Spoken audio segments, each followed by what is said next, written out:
Well, guys, the press secretary of Trump, Hannity-Leavitt, she is trying her best to defend President Trump on Fox News. She's looking very desperate and confused. First of all, take a look at this clip, guys. It's very important. Here we go. All right, Lord have mercy. I turned on Fox News for 5 minutes, and it's like the dying throes of a pro-war propaganda outlet trying to run defense for this Iran war in a last-ditch effort to bump up the spiraling numbers of this regime.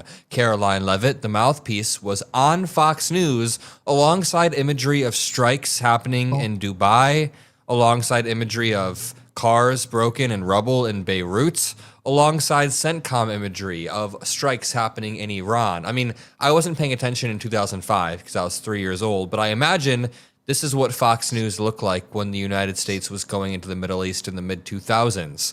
Just imagery of strikes with pro-propaganda mouthpieces saying that we are going in for weapons of mass destruction. Well, this time, it doesn't work. This time, we have independent media, the variable they did not think about. So make sure you drop a like. Make sure you subscribe. By the way, the plan of J.D. Vance to Pakistan for the negotiations with Iran is cancelled right now. And Trump have extended the ceasefire of 2 weeks. On the request of Pakistani officials, the Prime Minister of Pakistan and the Field Marshal of Pakistan. You can see literally on Truth Social, Trump just posted this. As Trump goes after law firms, institutions, as Trump goes after the mainstream media, we are the variable they did not consider. Let's start off with Hannity-Leavitt attacking the media, claiming that the media does not want to admit the truth about this war. Oh, we'll admit the truth right here. Let's take a listen.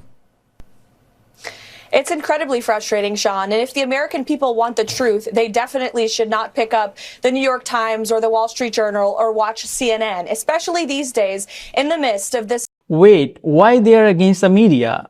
You know, I'm from Asia. I'm a student of US politics. Whenever I think about USA, my mind was like, US have the very independent judiciary, US have the very independent media outlets. But what I can see, the Trump administration, they hate so much the ABC network, the CNN, the Wall Street Journal. They only like Fox News. I don't know why.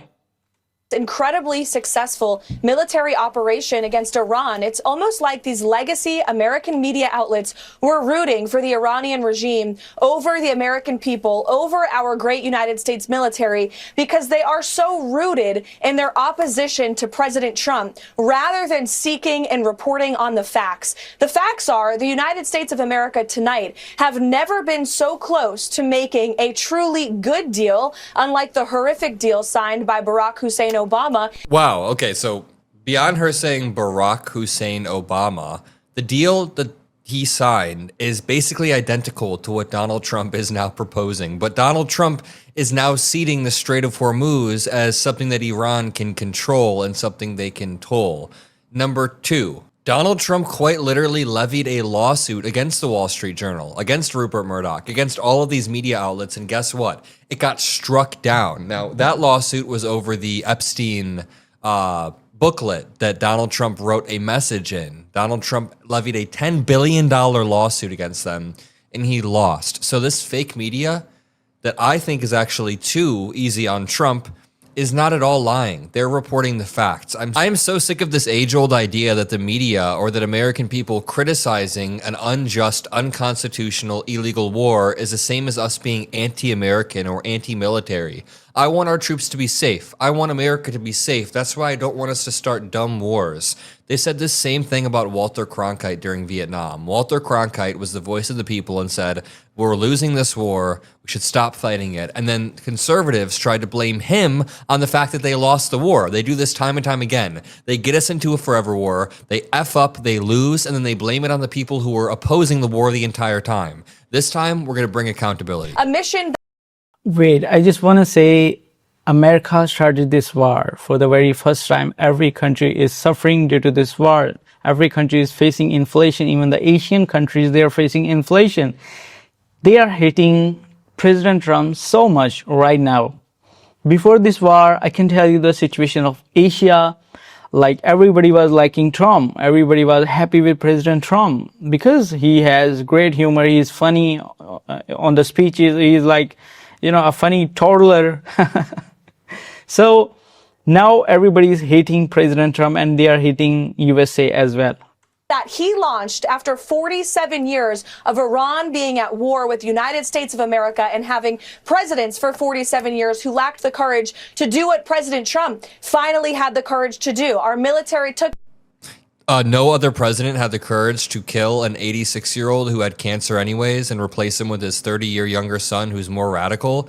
No other president had the courage to wipe out their military that was 60 years old. I'm pretty sure any president could have done that. The right framing is no other president was dumb enough to get lulled into this forever war by Netanyahu. Finally had the courage to do. Our military took out more than 13,000 targets. The Iranian Navy is in the bottom of the sea. We have completely depleted their air force, their military, their... I say this all the time on this show. Their air force, their navy, it is 50, 60 years old. The navy that matters is still closing down the Strait of Hormuz. So just quickly, Iran has two separate navies. They had their conventional navy, which was gifted to them many years ago and has been destroyed.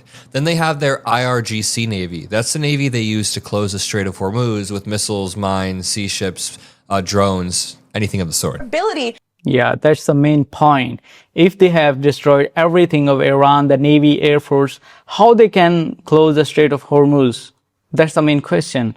For their leaders to communicate with one another inside this radical regime. Yet the American media is still trying to say that the United States is in a worse off position than we were at the start of this, that Iran still poses a threat. It's all a bunch of nonsense. They are rooting against this president and therefore our country, and it's really despicable to watch. But the facts are the facts. President Trump has been the steady leader our country needs throughout the... You know what this is right now? This is Hannity-Leavitt frothing at the mouth, trying to salvage the polling numbers on this war in a last-ditch effort to please Donald Trump. Trump is purging people around him by the day, and Hannity-Leavitt very desperately wants this war to not be so unpopular. She is lying through her teeth when she says that the media or that American people who oppose this war hate America or want to see us lose.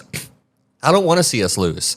I don't want to see anybody lose in this war, but the reality is America is worse off than when this war began. Iran has more regional control. We've lost about 33% of our anti-ballistic missile weaponry. We've had 13 soldiers die, hundreds of casualties, spent, I don't know, $50 billion. We're asking for $200 billion more. We've lost allies on the global stage. And one more time, the Strait of Hormuz being under the control of Iran to shut down or reopen or shut down, that's very big. That is very important. That makes the same enemy that Donald Trump wanted to weaken much richer and stronger. This entire endeavor, and again, thanks to the success of the military operation and his hardline negotiating style, we're on the brink of a deal. And if not, the president as commander-in-chief still has a number of options at his disposal that he's unafraid to use. And President Trump has proven before he does not bluff. When he makes a promise, he follows through on it. And I'm not sure why, after 10 years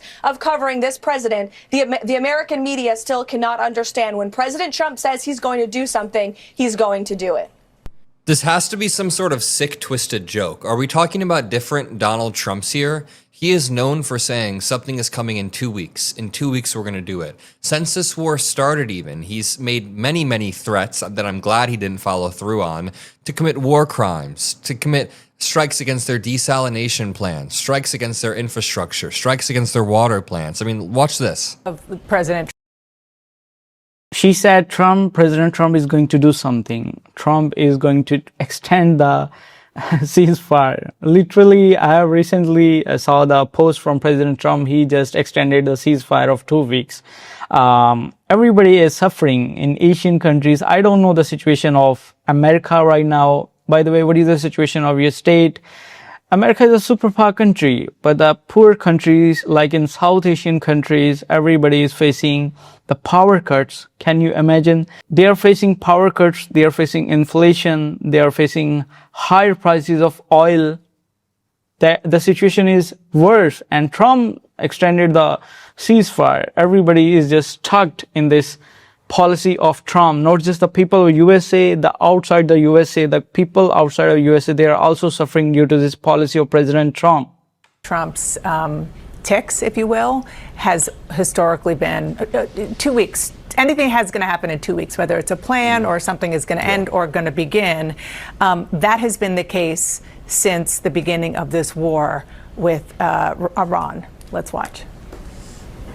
It's going to be finished pretty quickly. I do see a deal in Iran, yeah. Mr. President. Could be soon. We are going to finish the job, and we're going to finish it very fast. We're getting very close. I think it's close to over, yeah. I mean, I view it as very close to over. I will say the war in Iran is going along swimmingly. We can do whatever we want. And it should be ending pretty soon. He's still doing that. Today, he's still saying the same thing. So Hannity-Leavitt is tweaking right now. Let's continue watching this interview. Let's watch Hannity-Leavitt basically spaz out on Fox News as they play videos of missiles from CENTCOM on the right. It's weird. This is weird war propaganda on Fox News. Why are we watching strikes and people die on the right side of the screen while Caroline is talking? What is this? You know, people, tell me if I'm right or wrong, that there were people around the president that were arguing against Epic Fury. There are people in his orbit that were in the Oval Office outside the administration making their case against Midnight Hammer, Epic Fury. He listens to everyone. True or false? That's right. That's 100% right, Sean. And that's one of the best leadership qualities of President Trump. And I'm blessed to witness it every day. He wants to know the opinions of everyone in the room and even outside the room. She is trying her best to defend President Trump. He takes a range of advice and counsel from people, no matter their title or their expertise. And then ultimately, he is the final decision maker, and he makes decisions in the best interest of the United States of America. And he doesn't care about the political consequence. He doesn't care about what he knows the fake news media will write. Oh my God, what a crazy way to spin this. The report that Sean Hannity is referring to is that Netanyahu came and gave Donald Trump a briefing on what this war could look like. Apparently, Netanyahu's briefing said that the control of the Strait of Hormuz would never fall into Iran's hand, that it would take 3 or 4 days, they would be in and out, and that it would be easier than Venezuela because our military is great. Trump fell for it, and all of the people around him, like the experienced generals, were saying, sir, we're not so sure that it's this easy, and Trump didn't listen to them. So when Sean Hannity is asking that, he's not asking out of a, like, oh, this is amazing, great leadership. He's asking from a perspective of, was Donald Trump just not listening to the people around him, the advisors? Was J.D. Vance pushing back? He does what he truly feels is in the best interest of our country. And when it comes to Iran, of course, that is ensuring that they can never obtain a nuclear bomb, which they were very close to doing. And President Trump and his negotiating team found— One thing I will give Hannity-Leavitt on a serious note is that she uses a lot of conviction in the way that she speaks, and the way that she has conviction, she's yelling into the camera. If you're a Fox News viewer, you're probably like, wow, this woman knows. This is why Trump likes her so much. Take a listen to this part. And Caroline, last question. Can you assure the American people tonight that there will be no deal unless Donald Trump, who's been active himself in the negotiations right up to his eyeballs, that he will not personally sign off on? True or false? The idea that President Trump would not be the final decision maker is a fallacy, and the idea that President Trump would strike a deal that is not in the best interest of the American people, She keeps saying that, the best interest of the American people, but who defines that? Donald Trump can define the best interest of the American people as whatever is the best interest of him. He might say that starting these wars and helping his legacy can be redefined as actually helping the American people. He does this all the time. He pardoned 1,600 January 6ers for his own personal gain. Instead, it was for the interest of the American people, not my interest. The negotiator-in-chief, and to all the critics in the media, the Democrats, the panicans out there, you doubted he would win in 2016, and you were proven wrong. You doubted he would return to the Oval Office in 2024. You were proven wrong. I remember last year fighting with journalists from the podium about the president's ability to strike a deal to end the war in Gaza and bring home all the hostages, and again, they were proven wrong. Wait a minute, the war in Gaza wasn't ended. When Donald Trump brought home the hostages, which was obviously objectively great, the war then re-sparked the next day. Israel still strikes. Israel is fighting other countries in the region. He is not this peacemaker. I want to continue to push back against Caroline Leavitt's lies. If you want to continue to help, join the community below. By the way, it's a subscribing. request for myself. Please click on the subscribe button of Adam Moxley's channel and my channel as well. How they are helping the common people of USA. She's saying, Caroline Leavitt is saying the Democrats are, panicking. How they are panicking. Everybody is panicking, not just the Democrats. The people living outside of USA, they are also panicking due to the inflation, due to the higher gas prices, gasoline prices. Everybody is worried nowadays. Only the Republican, the supporters of Trump, the MAGA people, they are happy. They are happy what Trump is just doing, and the Fox News, they are just happy. So are you happy with the decisions of President Trump, the policies of President Trump? How this war is going to change your life? Can you tell me in the comment section? I really enjoy reading your comments. Please comment under my video. Consider subscribing. I again request you to please consider subscribing. It means a lot to me. Please excuse my accent as well. I'm not a native speaker. I'm just trying to learn American accent as soon as possible. I'll bring more important videos for you. Till then, please take care of yourself and please take care of your health as well. It's very important. It's important more than everything in the world.